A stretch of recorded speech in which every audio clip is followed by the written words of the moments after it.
Telangana secretariat నిర్మాణంపై ప్రభుత్వం లోపలే విచారణ చేస్తోందా అంటే అవుననే వార్తలే వినిపిస్తున్నాయి. సెక్రటేరియట్ పార్కింగ్ ప్రణాళిక ప్రకటనలో సెక్రటేరియట్ నిర్మాణానికి ఖర్చు ఎంత అయింది, బిల్లులు ఎంత, ఎలా చెల్లించారు, పెండింగ్లో ఉన్నది ఎంత అనేటువంటి విషయాలను సర్కార్ త్వరలోనే బయట పెట్టనుందనే టాక్ కూడా వినిపిస్తోంది. ఇంతకీ సెక్రటేరియట్ నిర్మాణంపై ప్రభుత్వం ఏం చేయబోతోంది? Watch this.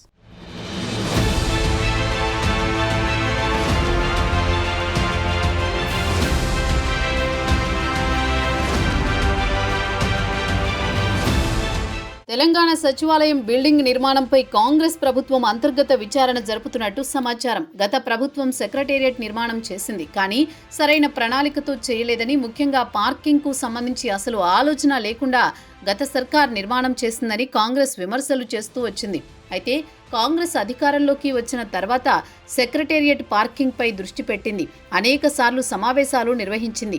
కానీ ఇంకా ఇప్పటి వరకు ఒక్క అడుగు కూడా ముందుకు వేయలేదు, పార్కింగ్ నమూనా ఫైనల్ చేయలేదు. అయితే ఈ మధ్య కాలంలో ఈ విషయంపై రోడ్లు భవనాల శాఖ మంత్రి కోమటిరెడ్డి వెంకటరెడ్డి స్పందించారు. వచ్చే నెల రోజుల్లోపే సెక్రటేరియట్ పార్కింగ్ కష్టాలకు చెక్ పెట్టబోతున్నట్టు ఒక సందర్భంలో తెలిపారు. త్వరలో సీఎం రేవంత్ రెడ్డితో ఒక సమావేశాన్ని నిర్వహించి పార్కింగ్ ప్రణాళికపై ఫైనల్గా ఒక నిర్ణయం తీసుకుంటామని తెలిపారు.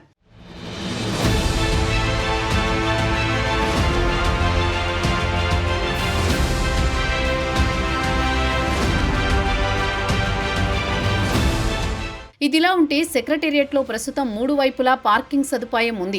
మొత్తం కలిపి దాదాపు 500 వాహనాల వరకు పార్కింగ్ చేయడానికి అవకాశం ఉంది. అయితే ఈ పార్కింగ్ స్థలం సరిపోవడం లేదని ప్రభుత్వం చెబుతోంది. అదేవిధంగా వర్షం, వేసవిలో ఎండకు ఇబ్బంది కాకుండా మల్టీపర్పస్ పార్కింగ్ చేయడానికి వెసులుబాటు ఉండేలా ప్రణాళికలు సిద్ధం చేస్తున్నారు.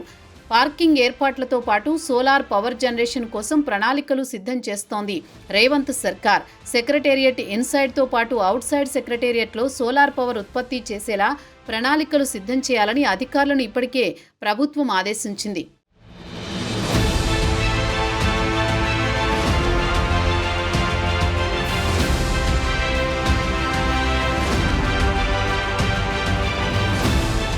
ఒకవైపు పార్కింగ్ ప్రణాళికలు తుది దశకు చేరుకున్నట్టు తెలుస్తోంది. మరోవైపు గత ప్రభుత్వం సెక్రటేరియట్ నిర్మాణంలో అవకతవకలు జరిగాయని, ఆ విషయంపై విజిలెన్స్ విచారణ జరుగుతుండగానే మరోవైపు R&B శాఖ ఆధ్వర్యంలో అంతర్గత విచారణ జరుగుతోందట.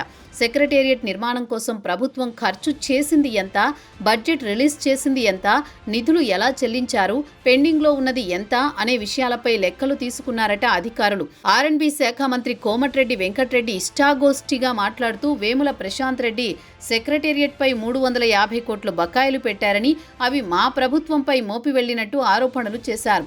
అప్పటి నిర్మాణ సంస్థల ప్రతినిధులు నన్ను కలిస్తే బకాయిలు విడుదల చేసి నేను జైలుకు వెళ్లను అని చెప్పినట్లు ఆయన తెలిపారు.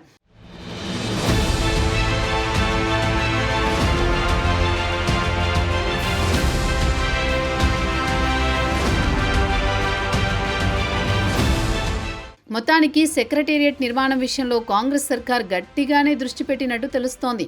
మరి సెక్రటేరియట్ పనుల పునరుద్ధరణ విషయంలో ఎలాంటి లెక్కలు బయటకొస్తాయో, ఎలాంటి యాక్షన్ సర్కారు తీసుకుంటుందో చూడాలి.